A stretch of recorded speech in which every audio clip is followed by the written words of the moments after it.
Champions trophy 2025లో Bharat సెమీఫైనల్కి చేరుకుంది.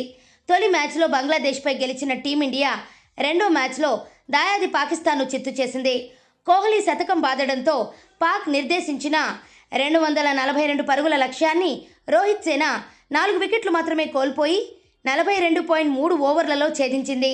ఈ మ్యాచ్లో విన్నింగ్ షాట్ బౌండరీ కొట్టిన కోహ్లీ జట్టును గెలిపించడంతో పాటు సెంచరీ కూడా పూర్తి చేసుకున్నాడు. ఈ మ్యాచ్లో భారత్ సునాయాసంగా గెలవగా కోహ్లీ సెంచరీ మార్క్ అందుకోగలడా అనేది మాత్రం చివరి వరకు ఉత్కంఠ రేపింది.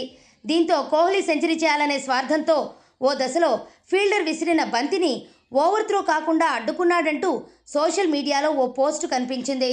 అందులో ఎంతవరకు నిజముందో చూద్దాం. సెంచరీ పూర్తి చేసుకోవడానికి ఓవర్ త్రో పరుగులు ఆపాలని అనుకోవడం నువ్వు ఎంత స్వార్థపూరిత ఆటగాడివి కోహ్లీ అనే క్యాప్షన్తో రోహితియన్ బై హార్ట్ 2 అనే అకౌంట్ నుంచి ఎక్స్లో ఫిబ్రవరి 25న పోస్టు చేశారు. ఈ పోస్టులో పాకిస్తాన్తో మ్యాచ్లో కోహ్లీ బంతిని ఆపుతున్న వీడియోను పొందుపరిచారు. దీనికి చాలామంది రకరకాల కామెంట్లు పెడుతున్నారు.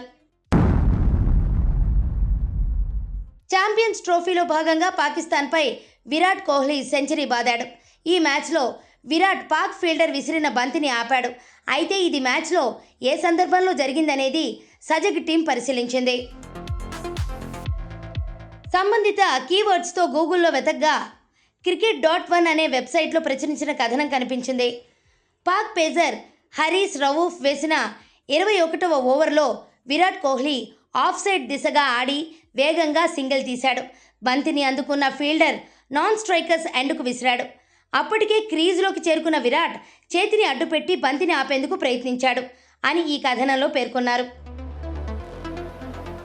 ఐసీసీ నిబంధనల ప్రకారం ఒకవేళ పాకిస్తాన్ ఆటగాళ్లు గనుక అపీల్ చేసి ఉంటే మైదానంలో బంతిని చేత్తో అడ్డుకున్నందుకు కోహ్లీ అవుట్ అయ్యేవాడని కూడా ఈ కథనంలో పేర్కొన్నారు.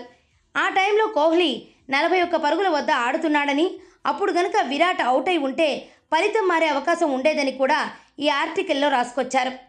కోహ్లీ బంతిని ఆపిన సమయంలో అతడి వ్యక్తిగత పరుగుల సంఖ్య 41 అని చెప్పేందుకు సోషల్ మీడియాలో పోస్టులు కూడా కనిపించాయి. విరాట్ కోహ్లీ చేత్తో బంతిని ఆపాడు.